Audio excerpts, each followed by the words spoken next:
بھارت کے زیر تسلط جموں کشمیر دنیا کو وہ بدنصیب علاقوں ہے جیت اپنو حق منگن کی پاداش میں غاصب بھارتی فوج نے وے ظلم و جبر کی داستان رقم کی ہیں جن کی تفصیل جان کر پتھر کو دل بھی پسیج جائے گو۔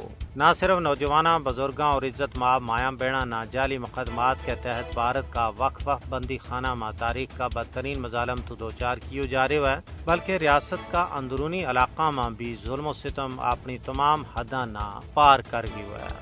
غاصب فوج کشمیر کے اندر قضاء و جزا کی مالک بن بیٹھی ہے۔ ایک پاس ہے کشمیر کا ماحول نہ تباہ کرنے والا لکھاں یاتریاں نہ پروٹوکول اور انہاں کی حفاظت واسطے لکھاں فوجی تعینات کیا وائیں، اور دوجا پاس ہے کشمیر کا کسی بسنیک بیمار نہ بر وقت ہسپتال پہنچن میں طرح طرح کی رکاوٹ کلی جا رہی ہیں۔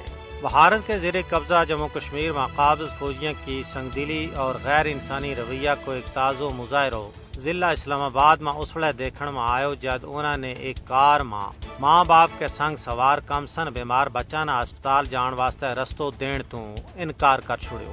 یہ افسوسناک واقعہ ضلع اسلام آباد کا علاقہ قاضی کنڈ میں پیش آئے جس کی ویڈیو سوشل میڈیا پر وائرل ہے۔ ویڈیو میں کار میں سوار بیمار بچہ کی ماں اور باپ نہ روڈ پر کھلا غاصب فوجیوں کا منت ترلا کرتا ہوا دیکھو جا سکے، لیکن وہ ٹس تو مس نہیں ہو رہا۔ بچہ کا ماں باپ نہ صاف صاف یوں کہتا ہوا سنو جا سکے کہ مارو بچوں شدید بیمار ہے، کدے اسپتال نہ پہنچے تو اس کی جان نہ خطرو ہے، لیکن غاصب بھارتی فوجیوں نے ان کی ایک نہ سنی۔